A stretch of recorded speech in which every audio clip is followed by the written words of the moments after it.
Howdy, Patriots.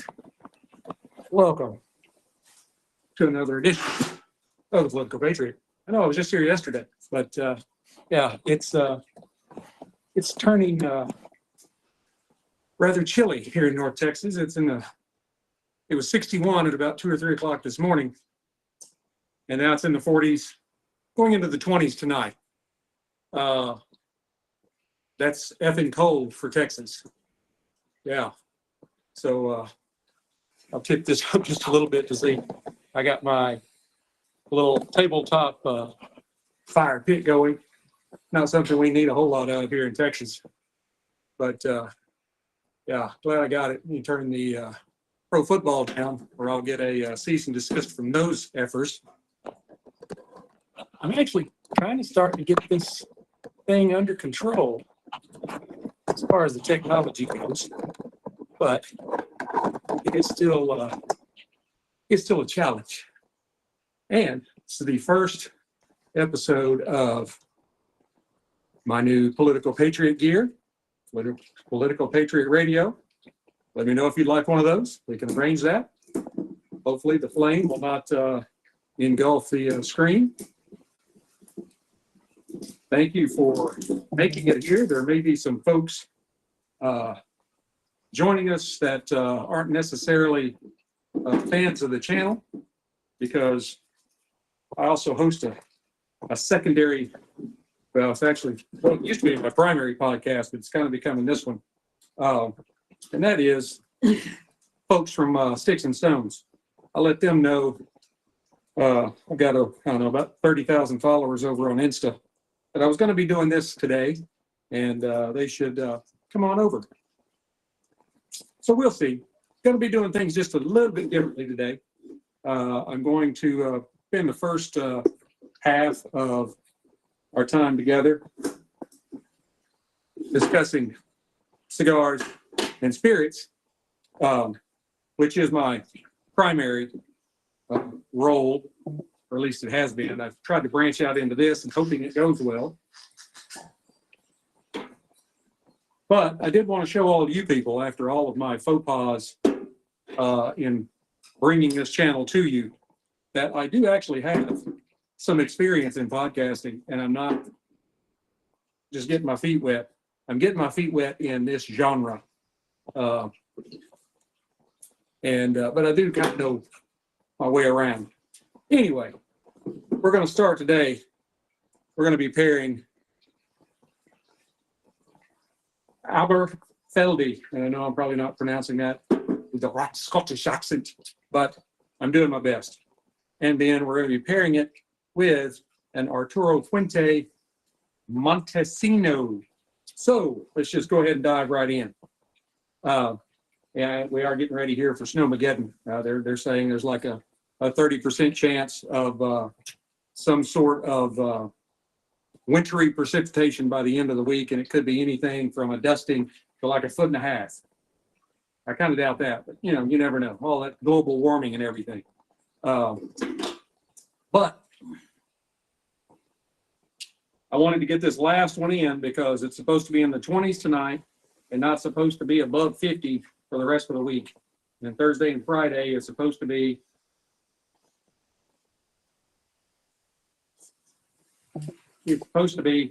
the primary days for there to potentially be some winter weather, which means I probably won't be out here on Saturday and or Sunday. So let's just go ahead and dive right in. Now, this Aberfeldy, this is their kind of their base spirit. The 12-year-old, it's their flagship single malt.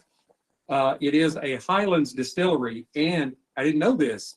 It is the kind of the core malt for Dewar's blended Scotch. Went ahead and got that fired up before ever. I'm excited. But it is a 40% alcohol by volume spirit. It's aged 12 years in oak, and it is distilled and aged in Aberfeldy, Scotland. It's a little less than $50 for a bottle, which is not bad for a single malt 12-year. In the glass, as you can tell, it is a beautiful, that fire feels good. Awesome. It is a beautiful, beautiful kind of golden honey appearance on the nose. I do get a lot of fruit forward. And apparently the cold weather is effing with the TV. I get something along the lines of like dried apricots, maybe some red apple in there. That's what I'm getting initially. And then it's followed up with some nice leather notes and a really nice oakiness.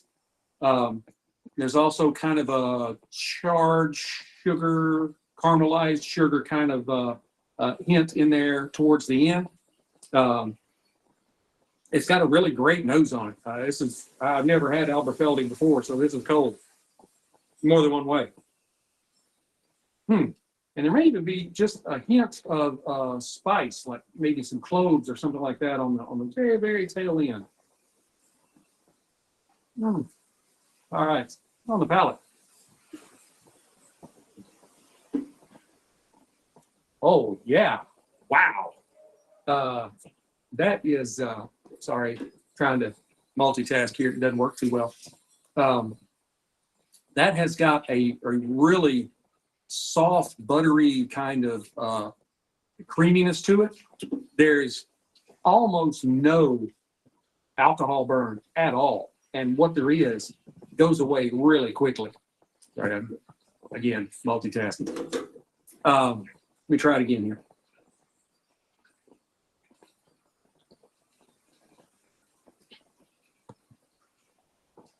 I tell you what, that one is going to move up towards the top of my list for scotches. Yeah, I can say it kind of has this kind of buttery creaminess to it. There's some apples and maybe some dried fruits in there. There's maybe a little hint of citrus, kind of a maybe orange peel kind of deal, and then you get the oak, and there's also a bit of salinity in there. I'd have to look geographically and see where this. Sorry, it's cold. It's cold with hell out here. It's in the 40s. See where this. Where the distillery geographically, where it is on the map. Salinity generally indicates that it's more coastal, and that's where you pick up like Talisker is made, I think, on the Isle of Skye, and so it does have quite a bit of salinity in it because it's a small island.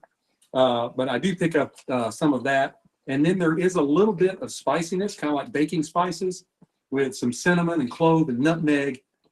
Kind of a really nice, balanced.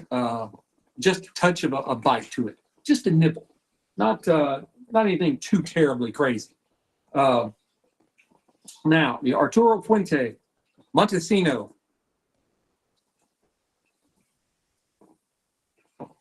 Since I already lit it, I can't really do much as far as what's on the nose or anything like that. So we're just gonna go with it, because I'm trying to keep this part of it under 15 minutes. Anyway, Arturo Fuente is one of the premier cigar manufacturers around on the globe. They've been doing it for over 100 years and make some of the best cigars out there. This particular cigar, the Montesino, if this is a Robusto, it's 5 by 50 on the ring gauge. What that means is it's 5 inches long and it's a 50 on the ring gauge, which is right in my sweet spot. I don't really like them much shorter than that. I'll go up to about 6 or maybe 6 1/4, maybe even 6 1/2. And then 50 is about the lowest I'll go on ring gauge, but I'll go up to about a 60. Once you get above 60, you get it's too big for me. And that's what she said.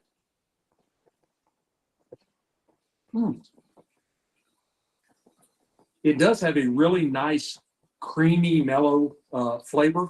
And this is a very affordable cigar as far as Arturo Fuente goes. You get some of the Fuente Opus X and stuff like that, you're going to pay a lot. But this is not that cigar. It has a Connecticut shade wrapper with a Nicaraguan binder, which is underneath the wrapper. And then the core of the cigar, the filler, is Dominican. It comes in a handful of sizes. Again, I prefer the Robusto.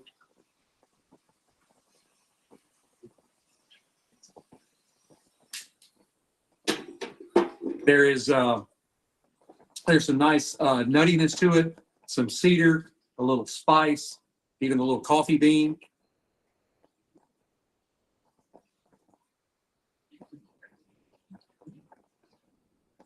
Also picking up maybe some like dark cocoa, and a little bit of a denser sweetness, sort of like molasses. We always call it sorghum where I was from. And it does have just a little touch of pepper to it. So it is a very easy smoking cigar. Somebody that hasn't been in, maybe wanting to dip their feet in the cigar world, this would be a great way to start right here. And with the Alberfeldi, because I think these are going to really go great together.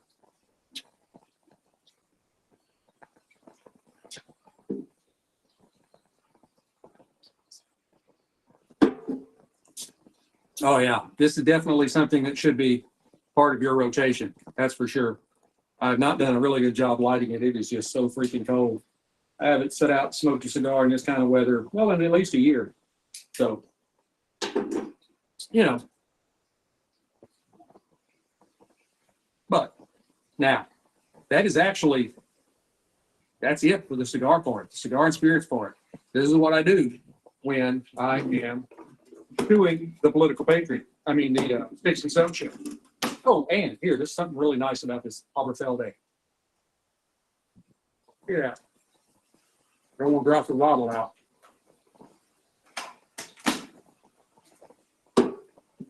It comes with its own case.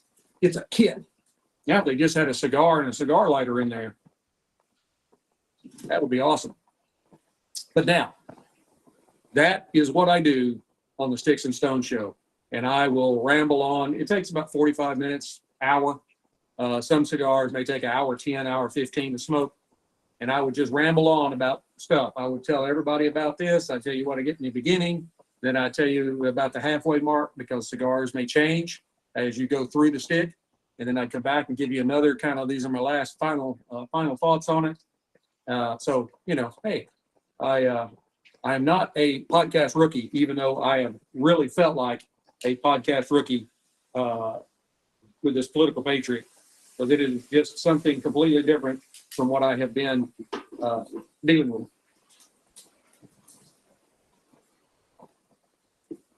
But I did notice something today, kind of going back to the political thing. I read a story this morning, which I find very interesting, because it would affect my family, my mother and my aunt specifically. They are retired educators, and I noticed that a bill had passed the House and the Senate and was going to Biden's desk, and he would sign it, and that would allow teachers, firefighters, policemen to garner a little more funds from Social Security than what they currently get. They typically don't pay into Social Security because they're state, local government people. But they are able to draw out. I know some people don't like that. They were teachers. They didn't put any money in it. They shouldn't get any out of it. Yeah, but they schooled your heathens and did it for a whole lot less money than what you make. So, you know, I think it's kind of a bonus for them for all those years of no money and lots of headaches. My wife's a teacher, and I know the headaches. I could not do that job. But it's not, you know, it's not like a tremendous amount of money. Somewhere between like $300 and $700, depending on exactly how things shook out in the calculations and everything. But, you know, not going to make a car payment, not going to make a house note, but it could help you keep yourself fed when you're 80, you know.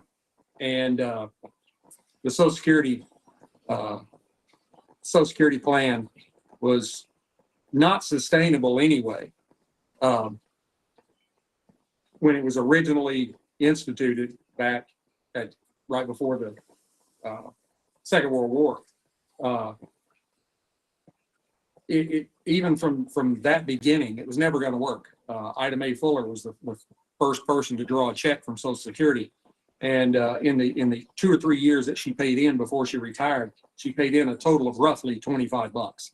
And then when she retired, she started drawing checks. She was a secretary or something. When she started drawing checks, she lived long enough to draw out like 27,000.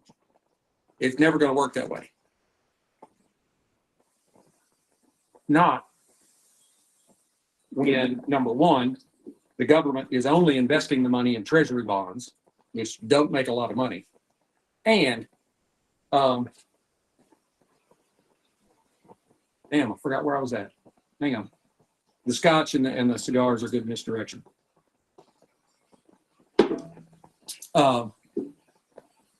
And considering now that the baby boomers are all retired and drawing money, and the idea was that when you pooled those funds, that you would then be able to pay everybody. But the baby boomer generation, which were birthed out of the homecoming of the Second World War, they're all retired now. They're all drawing money, and we are terribly upside down, where money that we're paying in is paying our parents. The treasury bonds yield basically nothing. And then you also have, this was the other point, was that Congress keeps rating it. They keep rating the fund and putting, it's kind of like Dumb and Dumber, where they were writing little IOUs and sticking them in the briefcase as they took money out of it to buy a Lamborghini and all that kind of stuff.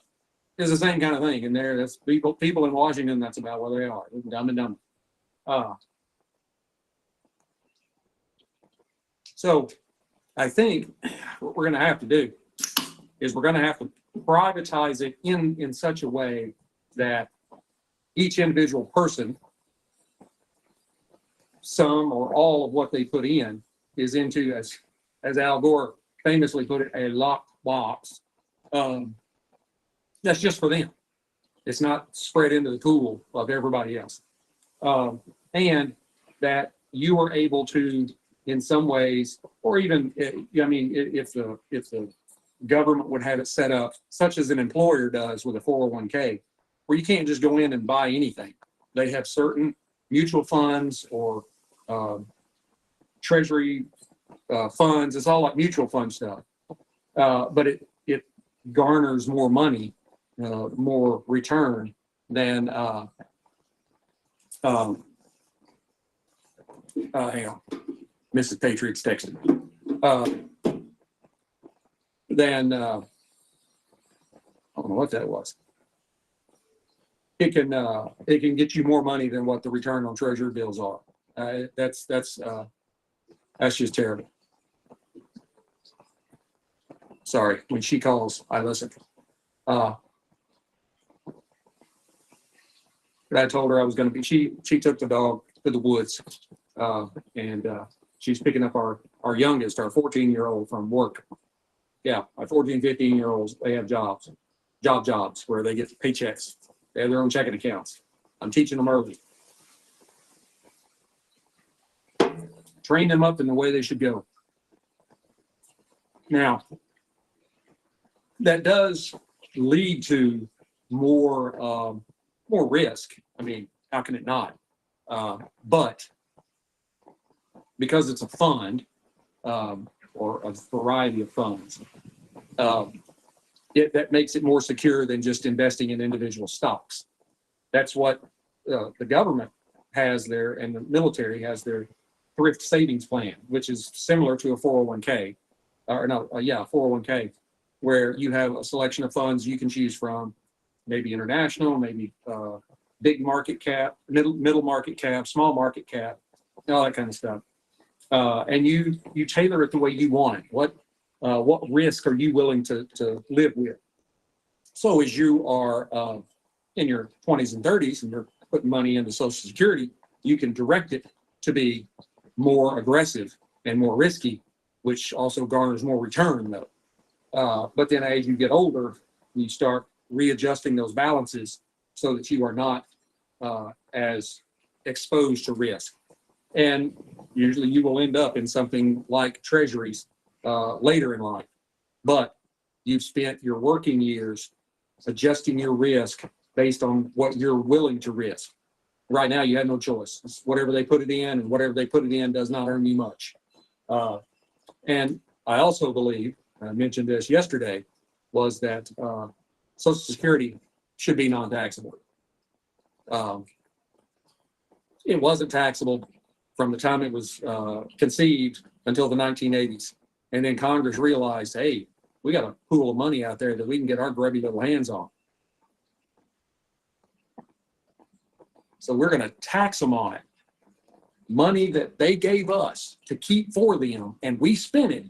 And now when we do give it to them, we're going to tax them on it, so we get to keep more of it. Just doesn't make any sense. It doesn't. These people are, anywhere from 62, what's the minimum age you can draw, all the way up to whoever the oldest person in the U.S. is, and they should not have to pay tax on that money. Now, with like a teacher with teacher retirement, or if you worked for, I don't know, AT&T or whoever you work for, and you have an IRA, a 401k, I understand that, yeah. And you are taxed on that money after you retire and you start drawing the money, because that's when you're in the lowest tax bracket. But they should just leave Social Security alone. They really should. If you're going to have to pay into it, you should be able to draw out of it what you put into it. And if you make enough money off the investments, you should be able to draw out what you put into it.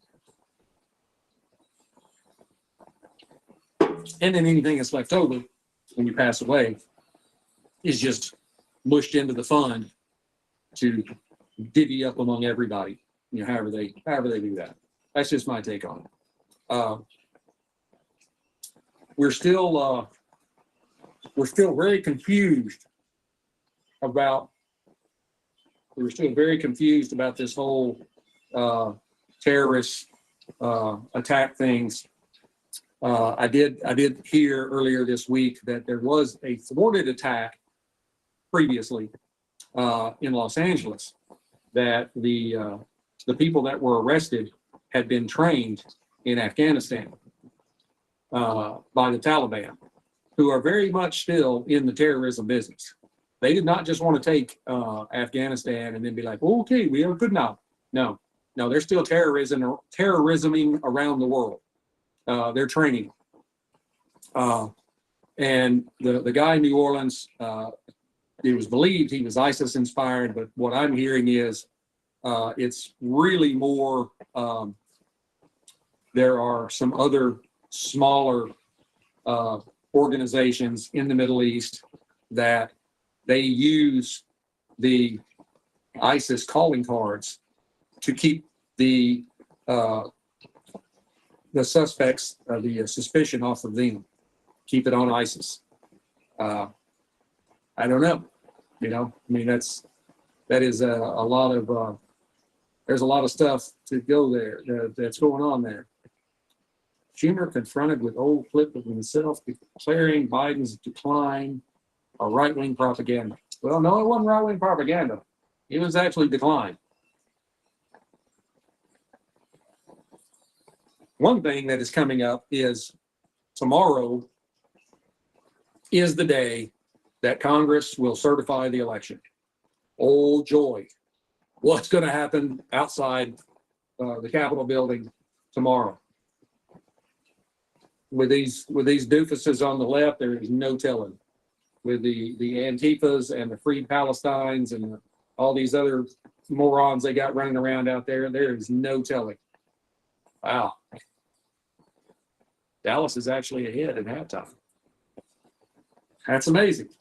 We'll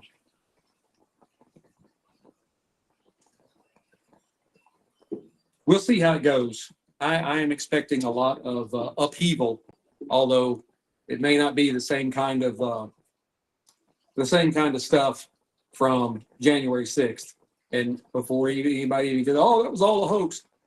I do buy into the theory that is looking like it's being proven out, that there were actual people that were being paid by members of the feds to stir up trouble there. And that's just like you winding these people up and letting them go. You've got a few people in the crowd, they're ginning up all the other people that are there, and they're winding them up and letting them go. And then if that person happens to get detained, they take him off to the side room somewhere and unlock his cuffs and go, good job, see you. But I've seen way too many video clips from inside the Capitol of the Capitol Police just letting the people in. Like, I mean, in some cases, even just waving them in. Come on. How can you say that is secession? Not secession. Anyway, whatever the word is, I forgot. How can you say it's that when the people that are supposed to be there protecting the building are just like, come on in, come on? You know, I don't know. Is this? I haven't necessarily seen the absolute 100% proof, but you just don't trust anything that comes out of Washington anymore. You just can't. And they have made it that way.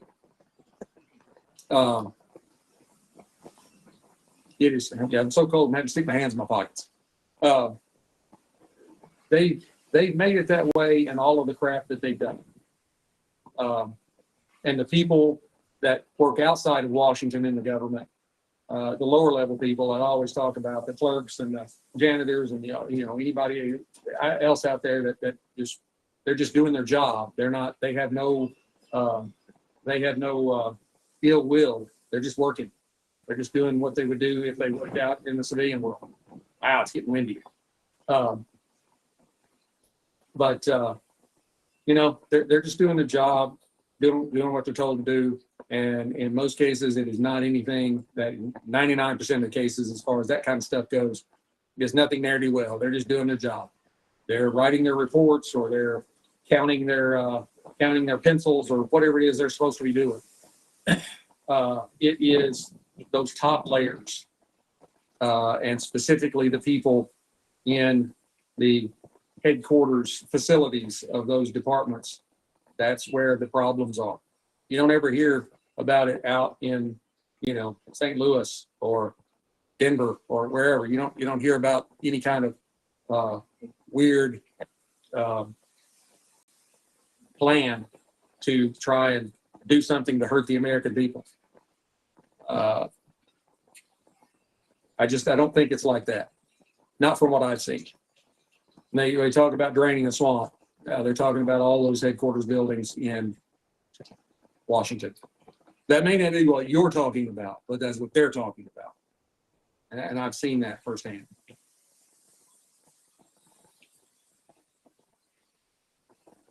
So this is a really good cigar.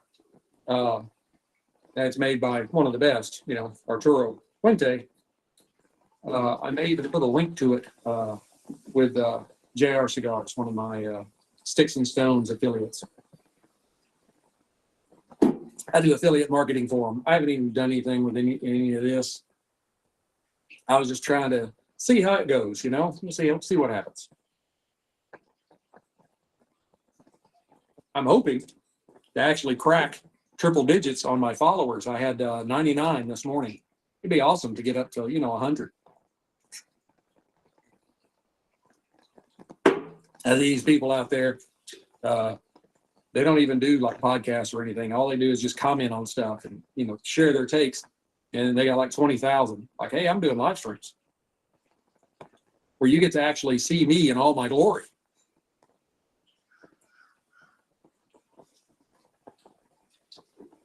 That is a really, really good cigar. I like that. Never had that Montesino before. Man, I'm telling you, that is some really, really good Scotch. Typical of Highland Scotch. There's a really, really slight amount of peat in it, very slight, and just a little hint of smoke, not much at all. Usually the Highlands and the Staysides and the Lowlands is more like that. I've never tried a Campbelltown. I'd really like to try a Campbelltown. That's 4 of the 5 Scotch making regions. Islay is the 5th one. Very smoky and very peaty predominantly. And I'm not a lot of smoke and peat kind of guy. So Well, I better get to wrapping this up. This is already at 30 minutes and 30 seconds. I'm glad you spent a little time with me today, and hope I did okay. We'll keep working on it though. But until then, remember, freedom reigns.